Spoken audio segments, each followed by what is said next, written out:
진중권이 또 입을 열었습니다. 하늘이 열린 날 광장은 닫혔다. 말은 참 잘합니다. 차벽에 둘러싸여 텅 빈 광장은 초현실주의 회화를 보는 듯 섬뜩하기만 하다. 대통령은 취임식에서 광화문 대통령 시대를 열겠다고 선언하면서 때때로 광화문에서 대토론회를 열겠다고 했다. 그가 토론회가 열려야 할 그 장소를 폐쇄했다. 광장의 얼씬년스러운 모습은 이 정권이 심각하게 잘못된 길로 들어섰다는 사실을 시각적 표징이라 중앙일보에 기재된 내용입니다. 진중권의 위력은 아직까지도 살아있는 것 같습니다. 좀 비꼬는 것 같지만 언론들이 경쟁적으로 보도를 해주고 있습니다. 개인적으로는 참 부럽습니다. 집권하면 광화문 시대를 열겠다고 약속했던 문재인의 약속은 어디로 갔습니까? 신문은 온통 코로나 긴급조치 1호라고 이런 표현을 사용하고 있습니다. 지난 3일 개천절 집회를 예고한 광화문의 텅 빈 거리는 버스로 가동 막혀서 긴급조치라는 딱지를 받았습니다.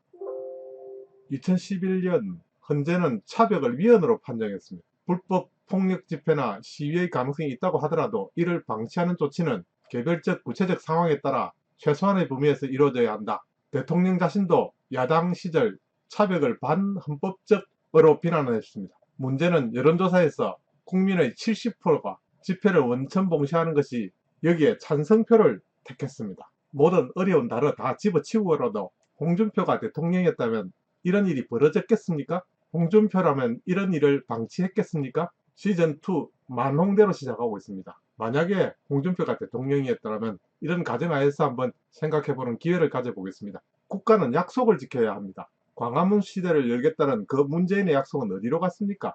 유홍진의 얄팍한 변명 몇 마디로 국민을 쇼로 완전히 긴급조치 발령해버리는 이런 정부를 우리가 언제까지 보고만 있어야 되겠습니까?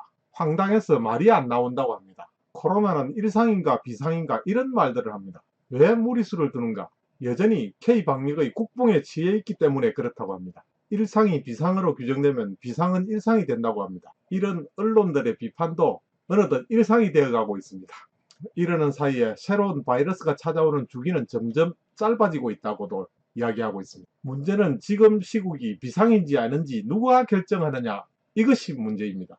유신 시절에는 박정희가 그것을 결정했고 지금은 그 판단을 문재인이 내린다. 비상사태에 대해 결정하는 자, 주권은 그에게 있다. 칼 슈미트의 말이라고 합니다. 오늘도 홍준표는 조용하게 국정감사장에서 여당의 독재를 막기 위한 조용한 목소리로 국감이 끝까지 정상 운영될 수 있도록 파행으로 가지 않고 국민들에게 알릴 수 있는 기회를 잡기 위해서라도 성난 민심에 한마디라도 더 할 수 있는 기회를 잡기 위해서 조용하게 여당 의원들을 질타가 아닌 타협으로 만들기 위해서 노력하고 있는 중입니다. 2008년도 12년 전에 원내대표를 할 때는 그때는 저희 당이 범여권 국회의원 숫자가 170명가량 됐습니다.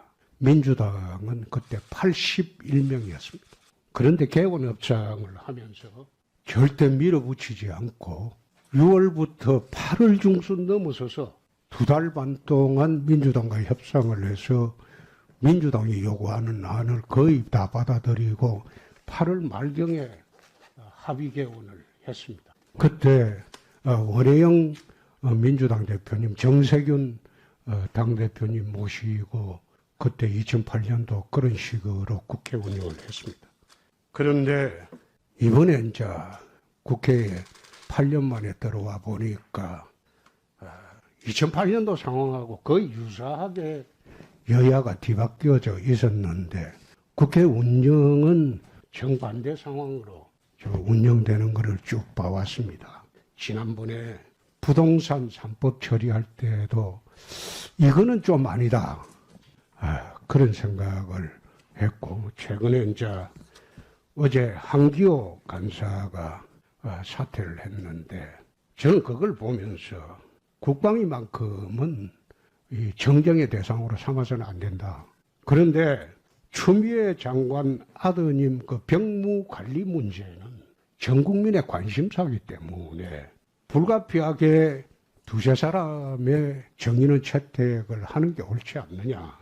또 연평도 피격 공무원 관련해서 가족이나 또 오늘은 그 아들의 편지가 공개가 되기도 했습니다.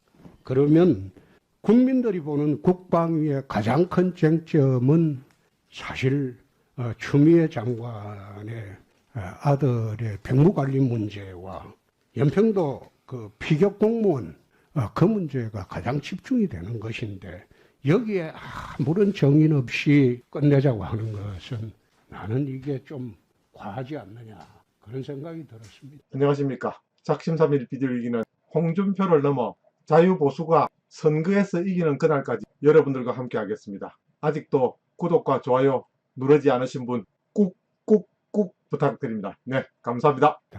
물론 대한민국 국방을 논하면서 추미애 장관 아들의 병력 관리 문제가 이게 무슨 큰 대사냐? 난 거기 동의합니다. 그 대사 아닙니다. 사소한 일 중에 하나에 불과합니다. 근데 이걸 전부 국방부 전체인 양 몰아가는 것도 나는 동의하지 않습니다. 그러나 국민적 관심사가 있기 때문에 최소한의 조치는 취해야 하지 않느냐. 그게 첫째고 두 번째 연평도 공무원 피격 사건은 이거는 국방부에서 말하는 그 내용하고 또 드러나는 진실하고 너무나 틀린 적이 많기 때문에 유족의 진술을 한번 우리 국방위에서 들어보고 그걸 소화를 해서 국민들에게 중화를 시키는 것도 국회가 할 일이다. 저는 그런 생각이 들었습니다. 그래서 우리 국방위만은 저는 이 두 사건을 소위 국방부 전체의 문제로 몰아가는 것을 반대를 합니다. 대한민국 국방부가 어떻게 이 두 문제만으로 국정감사를 받겠습니까? 또 국정감사를 하는 우리 의원들도 이 두 문제가 국방부의 전체인 양 몰아가는 것도 나는 큰 잘못이라고 봅니다. 그래서 위원장님이 좀 지혜를 발휘하셔가지고 추미애 장관의 아드님 문제에도 최소한의 정의는 협의를 해서 처리를 하는 게 옳겠다. 그리고 두 번째 연평도 피격 공무원 관련 이 문제에도 유족이나 아들이라도 불러서 그들의 심정을 들어보고 그것을 국민들에게 소상히 알림으로써 좀 진정 효과가 나도록 하는 것이 국회가 할 일이다. 나는 그런 생각을 했습니다. 그래서 오늘 여러분들이 물론 추미애 장관 아들 문제도 빨리 듣고 싶겠죠. 근데 이게 시간이 지나면 다른 이슈가 터지기 때문에 이게 크게 이제는 우리 국방위에서 처리해 본들 다뤄본들 큰 이슈가 되지도 못합니다. 한 줄짜리 기사가 안 될 수도 있습니다.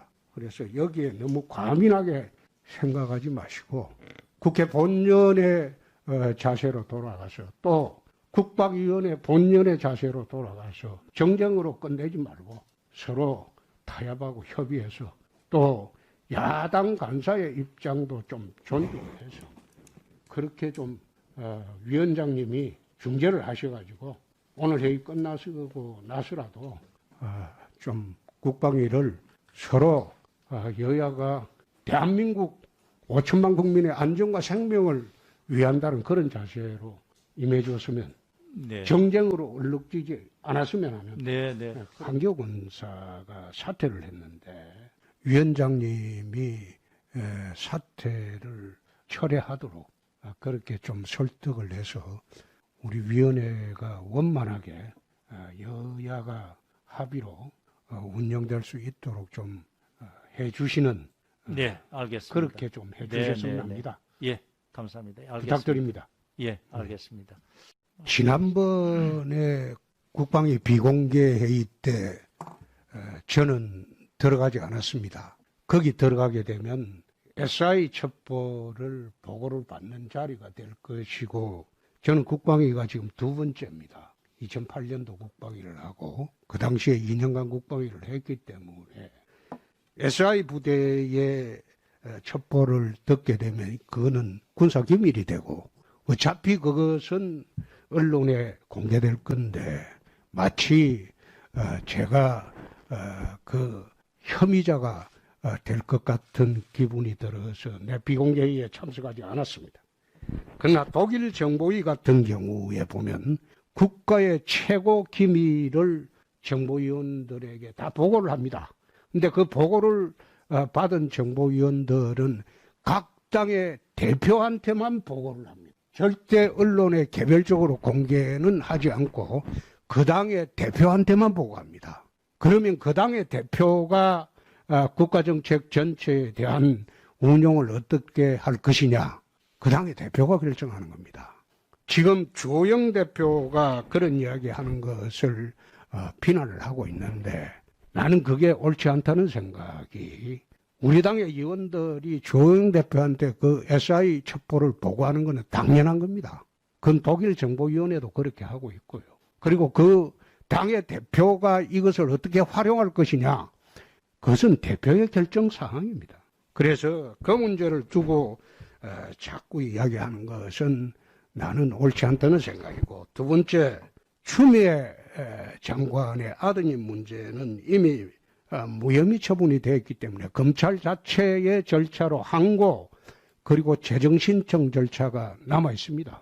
법적으로 할 일은 법적으로 하고, 왜 우리 국방위에서 현동안 그리고 이철원 10명가량 신청을 했지만 이 두 분은 당직 사병과 한국군 지원단장으로서 본인들이 스스로 국회에 나와서 정언하겠다는 것이고, 그리고 연평도 피격공무원 관련해서 이래진 피격공무원의 형님은 나와서 자기 한풀이를 좀 해달라는 것이고, 국정감사라는 것은, 또 국회라는 것은 이게 마무리를 짓는 해원 절차, 원을 풀어주는 절차를 갖는 것이 저는 국회라고 봅니다. 사법기관처럼 일도양도하게 무엇이 옳다, 무엇이 그르다 결정하는 것이 아니라 해원 절차를 마지막에 갖는 것이 나는 국회의 기능이라고 봅니다. 그렇게 해서 10명하고 쭉 많이 신청을 했지만은 저는 현동안, 이철원 이 두 분은 스스로 나오겠다는 것이고, 그리고 이분들이 나와서 정을 해본들 사건의 진상이 뒤집어지거나 가려지질 않습니다. 해원 절차죠. 그리고 이래진 이분도 나와서 이분이 뭘 알겠습니까? 자기 가족의 현재 처한 상황이나 억울한 상황을 국민들 앞에 호소하는 해원 절차에 불과합니다. 근데 그걸 두고 지금 일체 정언을 봉쇄해버리고 국정감사를 끝내자, 그건 국민적인 그 기대에도 어긋난다고 나는 봅니다. 그래서 위원님, 아까 서른 의원님 아주 적절하게 말씀하셨습니다만은 오늘은 이런 식으로 정리가 되더라도 아직 국정감사 기간이 많이 남아 있으니까 정인들 그 출석 기한이 며칠로 아마 정해져 있을 겁니다. 그 전까지 여야 간사가 합의를 해서 해원 절차를 우리 국방위가 해주고 그렇게 하는 게 옳은 게 아닌가, 저는 그런 생각을 합니다. 안녕하십니까. 작심삼일 비둘기는 홍준표를 넘어 자유보수가 선거에서 이기는 그날까지 여러분들과 함께 하겠습니다. 아직도 구독과 좋아요 누르지 않으신 분 꾹꾹꾹 부탁드립니다. 네, 감사합니다.